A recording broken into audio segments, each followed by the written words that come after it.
What's up, guys? Shauna here, owner of Infinity Nutrition and Health Coaching, fitness enthusiast, personal trainer, licensed health and nutrition counselor, soon to be women's coaching specialist, and proud mom to my 2-year-old daughter. And I want to talk to you today about setting realistic expectations around your health and fitness goals. So, recently I've had a fair amount of people say, I want Shauna's body. I want the way that she looks, and that's the goal that they're striving for. And I would say two things to that. So first is please be careful with the comparison game. When we start to compare ourselves to other people, it can be discouraging and disempowering. And I really urge you to come up with a health and fitness goal on your own. Don't let anybody dictate the way that you should look and feel. You're the only one living in your body, and what a vision of health and fitness looks like for somebody is going to be different for everybody. So just remember that and be careful about comparing yourself to others. Now, the other thing I would say to that is, okay, so you want, you want a lot of muscle, you want to be lean, you want to go for the 6-pack. Great. If that's your goal, that's, something that you can strive for. But are you willing to put the work in? Now, what a lot of people don't know about me is that, or maybe you do, but I'll tell you anyway, is that I put in a great deal of effort, and I have been doing this for a great amount of years. This was no easy feat to get here. It was not by accident. It was not because of good genes. I am not lucky. It took a tremendous amount of discipline year after year after year. So, just make sure when you're setting goals for yourself that you can align the amount of effort that needs to be put in to achieve that goal. So you will not be able to get a 6-pack if you are eating out regularly, if you're drinking alcohol regularly, if you're not implementing all of the, the healthy habits that you're going to need to get there. So I've put together a little bit of a chart so you have a visual on a little bit of this breakdown, and hopefully by the end of this video, you can get a better sense of what your goals are for yourself and what you need to do to get there, and just make sure that, you can put in the amount of effort required to achieve your goals ultimately. All right, so I'm going to bust out a little chart for you here. So we have 3 different categories. We have extremely fit. So for those of you who are striving for, the 6-pack and the lower body fat percentage, the muscles, maybe a few veins, right? This is the category right here. I would consider myself to be in this category. Here's what you need to consider. So this is much harder to achieve than, a normal level of health and fitness. And it also takes years, not months, not even 1 year, but multiple years. I've been doing this for many years. It's just a part of my lifestyle at this point, but it took a while to get here. So this is a summary of the things that I personally do that are just part of my life, because this makes me feel great and it makes me maintain the physique that I want. So I meal prep regularly. This is a non-negotiable. I meal prepped when I worked at home. It was a part of my life. It was protected time, just like my workouts. So weekly meal prep happens every single week. I hit my protein every single day, 120 to 150 grams of protein. I don't eat fast food at all. If I eat fast food, it's Subway, maybe once or twice a year, if that, okay? I don't drink alcohol. I'm sober, so that's non-negotiable.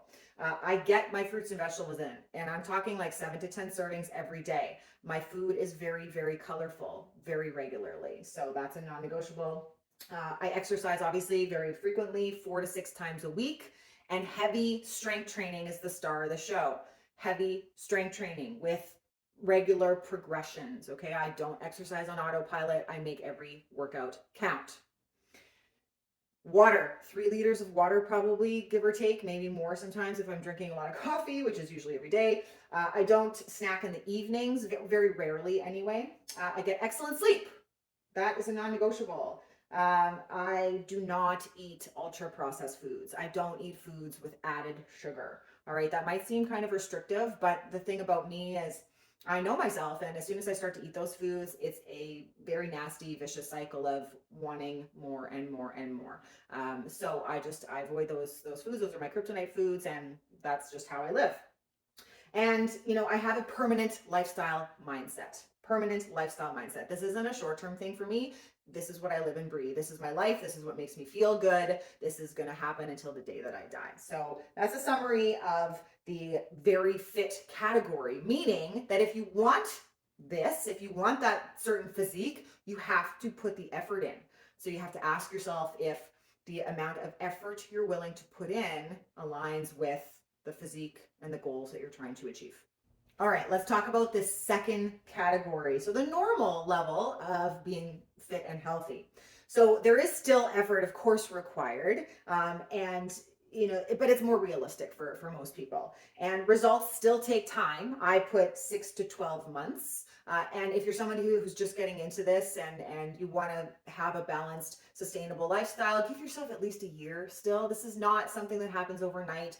It takes time, it takes consistency, it takes perseverance. So still give yourself, that long-term way of thinking about it. And, as far as the habits that go along with that, there might be a little bit more flex. Like, if you want to be healthy, you're not going for anything crazy like a six pack or whatever, you can eat out still. You can do, certain things and still achieve your goals. So, some of the habits might be, you eat out sometimes, you might drink, but minimally, but you are exercising, most people 3 to 4 times a week is important. You still meal prep regularly. Aiming for 7 to 10,000 steps a day is a very good, healthy range. You are mindful about fruits and vegetables, so still striving for a higher level of those. 7 to 8 servings, or 7 to 10, even if you're, an adult male, is ideal. You still limit your processed foods. You might have that from time to time, but you are mindful about limiting it. You don't drink all of your calories. If you do fall off the wagon, you're pretty good with getting back on the horse, right? And again, this is just consistency, but a little bit more flexible, right? So the more you want to get fit and lean, and the more ambitious the goal, the more sacrifices will be required. All right, so just this final category, the somebody who may be deemed as unfit or unhealthy. This is probably the type of person that's not putting any effort into improving their health and fitness. The thing about this category is that you might not be putting effort in now, but you're going to have to put an effort later if you don't do it now to try to manage the sickness down the road. And this is a category that will take years off your life. So, if you're somebody who is not getting any steps in a day, maybe less than 3,000, or pretty minimal like that, if you're eating out regularly, if you drink alcohol regularly, or a combination usually, for most people, if you're drinking your calories, eating ultra processed food, excess amounts of sugar, salt, poor sleeping habits, just an unhealthy mindset, poor stress management habits, then you may want to look at starting to implement some of these habits. Now, all of these habits, like they don't happen overnight either. It's small, gradual steps that make up big picture results over time. So that's also something to consider. So key takeaways here. First and foremost, don't compare yourself to others. Don't set goals based on what society thinks that you should look like, or what you think other people think that you should look like. You live in your own skin and you have the power. Be empowered to set goals for yourself that make you look and feel good, which is going to look different for everybody.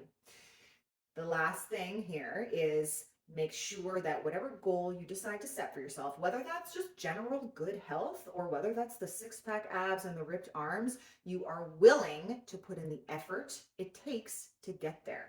So if you are somebody who wants the very lean, ripped physique, are you willing to cut out alcohol, to cut out processed food, to not eat out, to go to bed by 10 or 11, and all of the things, right? All the sacrifices required. For me, from my personal experience, this is something that makes me feel really good. I love it, but it's not for everybody. Each person is unique, right? But you just have to be really honest with yourself in this process, because it's not easy, and you want to make sure you're being really realistic so that you can make this sustainable, whatever that looks like.